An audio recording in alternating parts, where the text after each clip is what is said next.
What's up, party people? How are you doing today? I am well. Doing hunky McDory. I am sadly almost out of my large incense. I still have a ton of tinier sticks, but, highly recommend, by the way, Plant Guru incense. I bought 2 packages of their Japanese cherry blossom flavored ones. They're really long burning. These things last like an hour. Smell pretty nice. I'm a big fan. Small business. They're probably woke as all heck if I got down and examined them and read their website or whatever, but sometimes life is just better off not examining things. Who knows? They're a small business. They might not be, but maybe they're apolitical. Maybe one can hope. Probably not. They're probably on BlackRock's payroll. But I'd prefer not to think about that. I'd prefer not to think about much of anything at this present moment. I am honestly fatigued. I'm N-word fatigued. I'm politic fatigued. I'm just all fatigued out, honestly. Do you guys ever just chill? I've noticed that modern day people, they don't seem to chill all that often. At least not enough, I don't think. Not having to rely on others, not having to deal with others' bullshit, not having to bend to the whims of the wife and kids, not having to push on through bad circumstances, It's nice being all alone because I can take a point to just say, yeah, I'm just tired of this. Just not gonna do it. I'm not interested in reading the latest N-word worshipping article, having the next, degenerate urban culture shoved down my throat or whatever. I'm not interested in reading about Trump's, one man, 4 indictments, 88 charges. Ooh, Q was right. 1488 bras. I'm just not interested in either side of the shenanigans there. I'm really not. I mean, either way I win, right? If they throw Trump in jail, I'm still voting for him just for the hilarity of it.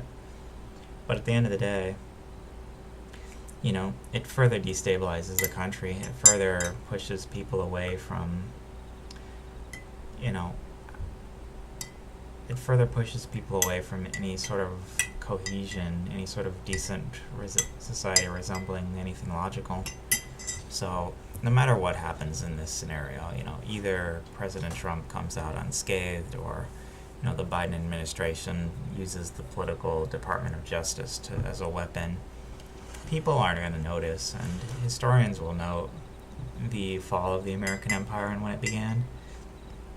I mean, it began with at least the first known, I think, stolen election in American history, which was the year 2000. But, that's another topic for another day. Today we just chillin'. We have our escape mechanisms, right? We can get away from the urban culture, as I'd like to call it. We can get away from all of this in Orient or escapist media. There's still good stuff being made. There's still the games of our childhood. There's still, places to go, things to do, ways to relax and just get away from it all. Especially as we're probably heading towards another very frustrating election season where the same loose chads, hanging chads are once again recounted, I'm sure. Once the same political infighting and, the same uniparty uses its power to overthrow the will of the American people once again. Stolen elections have consequences, and the results of the year 2000 election, I think, and the great destruction of America that resulted, and the swirling down the drain we've been doing ever since is proof of that. But even as everything breaks apart around us, even if it all goes down the drain, we'll see what a world of post-Judeo-Christian values looks like, and hopefully it'll be within our lifetimes, hopefully relatively soon. I have a feeling this political polarization will rip us apart a lot easier than most people get credit for. we're probably more polarized now than we were during the American Civil War, for God's sakes, just as a comparison. All that's really left is for the shooting to start, but life is still too comfortable, still too comfy. But, as more and more people stop producing things for society, as more and more people don't contribute to society, as more and more men give up, drop away, stop working for the zogged system that hates them, stop contributing to a world that objectively thinks they're dog, as it falls to women and minorities to run the country, maybe things will work out. Maybe they'll have their white male utopia.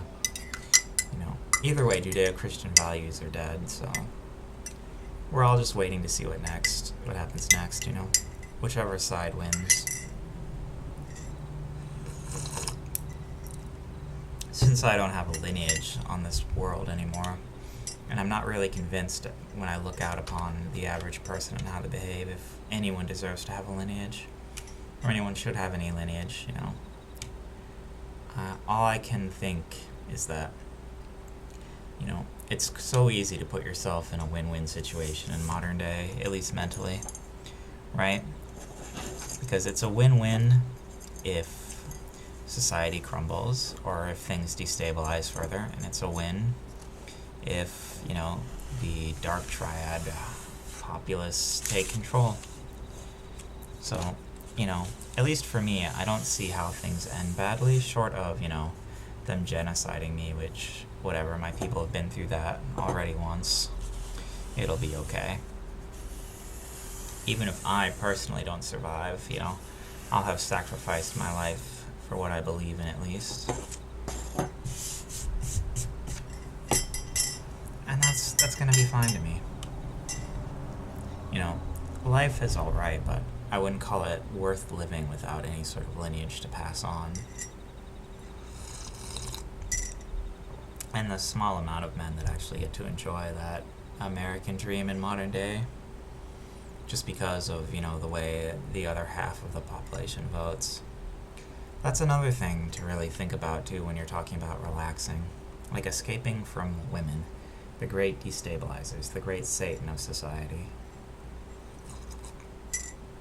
Women have invaded all of male spaces, except for the things where, the eye cells congregate, except for, the past where they can't rewrite history, For instance, the old games are still as they were back then, and they always will be. And no amount of force is going to change that. The government can come and confiscate my SSD if they want, I guess, with all of my, favorite old series and old games on it. And it'll still run on my i3 back there. I have a laptop there with it's core booted, no Intel management engines scamming on or spying on me, reporting my every move to the NSA. So, short of extreme violence by the government, which would be seemingly meaningless, I'm not sure why they would bother with that, I should still always have my memories. Theoretically, Big Brother could come and take them from me, but I don't think they will. I think they're much more keen to just let me enjoy myself and just peacefully dissipate away. Their goal is to hold on to society. Mine is to let it disintegrate. And, they can't hold on to society because they're naturally violent. The government is. That's the sole purpose of the government, is for violence. And a government in and of itself cannot create civilization. Civilization is created on the backs of men who sacrifice for families to create a better world. If men aren't having families, if men aren't giving taxes to the government, if they're not overproducing for themselves, things fall apart. And things will inevitably fall apart. And the best part is I don't have to do anything to make it happen, and neither do you. I really do love green tea. But yes, I am fatigued by modern culture. I am suffering from N-word fatigue. I'm suffering from the political fatigue of the clown world. Just because you're dealing with an entire system that's trying to gaslight you. You're dealing with political elites that are going to tell you that up is down, left is right. Hitler won World War II, etc. He's still around. He's in Argentina, or whatever nonsense they want to proliferate. Like, they try and rewrite history. Blizzard tries to rewrite its own history by removing, say, some pictures from World of Warcraft off a wall, if that's going to somehow make it so your employees weren't stealing women's breast milk out of their fucking fridges. Like, it's just the world we live in. And in essence, any sort of world that's based on a gynocracy is going to end up this way. It's going to collapse. It's just because of the fortitude of Judeo-Christian values that it lasted this long. We've always lived in female-dominated societies, no matter what people tell you. Like, you don't need to look much further than chivalry to see that, right? Like, the entire concept of chivalry is just disgusting and degenerate in and of itself, Why in the world should some big, strong knight make amends or make way for the fair maiden? It just, it just reeks of symmetry, and the origins of symmetry are in chivalry, and chivalry was just the original simping, right? And a lot of the modern decay stems from direct Judeo-Christian values, right? All of this cringe behavior that we see perpetrated by the masses, all of it, all that tiring OnlyFans shenanigans, all of it exists because of this Judeo-Christian set of values, or because this tradition the conservacucks and Christcucks try so desperately to cling on to. And really what we need is just a clean slate. We need an egalitarian society with separate spaces. Now, if we're going to get that, who knows? Like, the universe is random, butterfly effects happen. Like, for instance, who knew at a dinner in 2018 when Obama mocked Trump that the end result of that rape-based actions would be that, Roe versus Wade would get overturned? Like, the world and the universe is so wild, you can't really predict a lot of these things. You can just try and move the hands of fate into positions where you at least stand the best chance. And the people that do that are generally the successful ones, because they can practice delayed gratification, which is the skill that allows you to move the hands of fate into a position where, no matter the outcome at least, it's tolerable to you.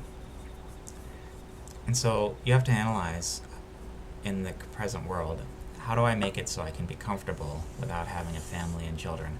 How do I make it so I can have the best possible life afforded to me, where I don't have to engage in anything I don't want to do, realistically, where I can experience all the benefits of my labor without having to do it.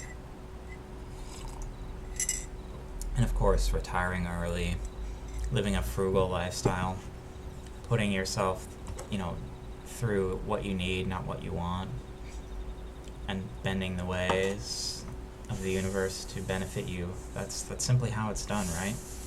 You are both the marble and the clay. You can work on yourself, but in reality, there's only so much you can do. A lot of your history is going to be, and your future, to be honest, has already been written by your genes.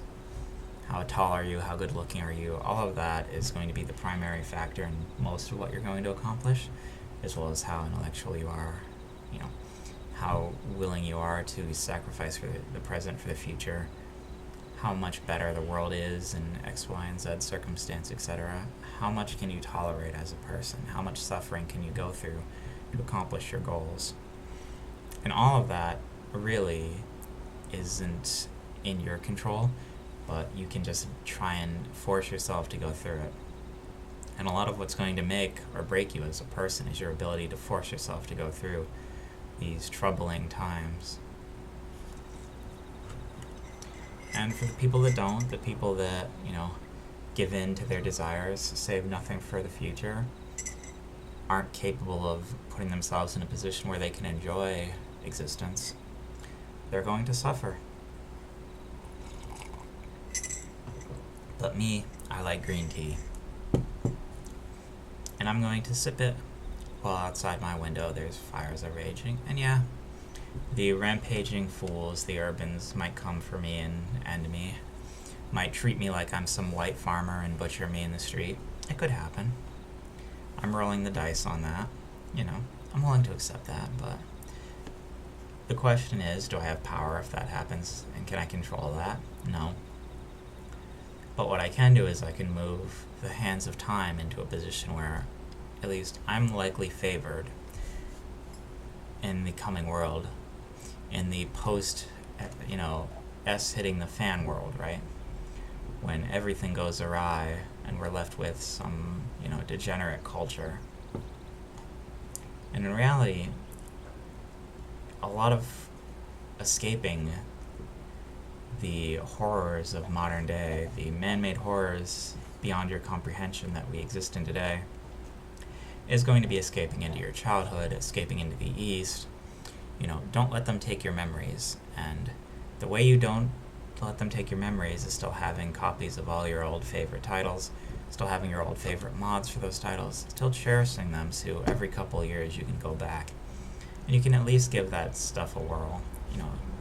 Like Median XL still gets updated. There's still Project Diablo, Path of Diablo. There's all these indie games that come out if you want something new. There's still, it can't be stopped. There's still the entire collection of Game Boys. You can basically get everything. All the old Sega and Super Nintendo games from my childhood that I played, I still have. I don't have a TV to hook them up into. I don't have the consoles themselves, but I have the zeros and ones that represent them. I still believe I have some copies of Super Mario World and all of that. I'm sure I could get them rated and they would be worth at least a couple $100. But I don't need the money. I'd rather have the cartridges in my little box near where my teddy is and a few of my childhood possessions. That's one of the benefits of not having to look at things purely in a financial sense too. When you have all you need, it's very easy to say, I want to keep something for sentimental value rather than its financial value, no matter what the financial value of the item is in comparison to how much it should be worth. The entire idea of graded video games is also hilarious. So, one note, though, to a lot of people, investor types, or people trying to get to a position where they can live for themselves and, without having to rely on anyone else's. I would highly advise you stay away from just collectibles in general. Disclaimer, not financial advice, but all collectibles eventually will trend towards zero as the people who associate value with them slowly dissipate. Look at an example, for instance. There was a time in Europe when tulips were considered more valuable than houses, and people traded houses for tulips, for instance. Now, why tulips? Because they were, somewhat rare, and because people had assigned a value to them that was greater than a house. Then one day, the tulip bubble burst, and those people holding a bunch of tulips, I bet, wish they were holding their houses that they traded for the tulips. Just a thought. And, it's the same thing with the video game cartridges. Some of those things used to be worth $20 grand, and yeah, I get, the graded video games or whatever. Some people purchase them probably thinking they would constantly go up forever as a store of value. Same thing with collectible cards and card games and all that. As the people that are interested in your product leave, as for instance Magic Gathering, the people that are actively playing the game decrease because it's gone woke. It's destroying all of its old assets, and anyone who has the old cards, they have them for sentimental value, but that's all they really are, is just sentimental value to a lot of these people. Going forward, there will be a time when, these things aren't worth the cardboard they're printed on. Just inevitably. Now, that might be longer than our lifetimes, but, it depends on how long you're planning to store the value for, but I would argue there's much better, easier, and cheaper stores of value you can find around the world that you don't have to risk things for, Again, just any sort of diversified portfolio in anything, just make sure it's FDIC backed or whatever. You probably don't have enough funds, and you won't need enough funds in your life to where you're ever going to have to worry about too much of that. But it's not a bad idea to consider at least working into a system that does not have collectibles, at least if that's your primary store value. I would just get out. I would have never gotten into them, but if you are into them, get out. If they have sentimental value for them, treat them as sentimental objects.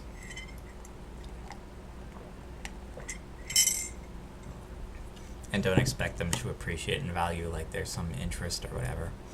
One, that just ruins your, them as a sentimental object to you. And two, that's not very chill. And I am interested in a chill experience today. I woke up to the sound of the rain at like 3 a.m., as you do. I stayed in bed, which is the floor for me, because who needs a bed? Come on now. I have a really bad back from years spent hunched over a keyboard, so sleeping on the floor really corrects it, but and that's just kind of the mood I was in. I woke up and I made one of my little 600 calorie pizzas, and then I had some matcha bread for earlier, and then that's just what a good chill day is. So hopefully you're moving towards a place where you can at least take a step back, relax, analyze your life, think about things, and get into a position that you're good in, where you can get away from all of this politics and all of this garbage, especially around election season, because this stuff is infuriating. Reading everyone's takes is just how ignorant and how foolish all of these people are. You've got the people trying to collapse the society and turn it into their Marxist revolution, not realizing they're the ones going to be up against the wall and shot when that happens. You've got the people trying to preserve Judeo-Christian values for whatever reason, not realizing their Judeo-Christian values are the reason that they're being destroyed. You've got an entire gynocentric worldview where this whole idea of going from chivalry to women's voting to the current mass migration epidemic, this is all just a consequence of allowing a lot of this. And this is just the ultimate failure of democracy. At the end of the day, the United States and the West will be a tale of why democracy doesn't work, why it has failed as a governmental system, and why monarchy and other types of government are just simply superior. And it's going to play out on the universal stage, and I look forward to seeing it. It was fun while it lasted. Speaking of it being fun while it lasted, I'm done for now. You guys have a great day.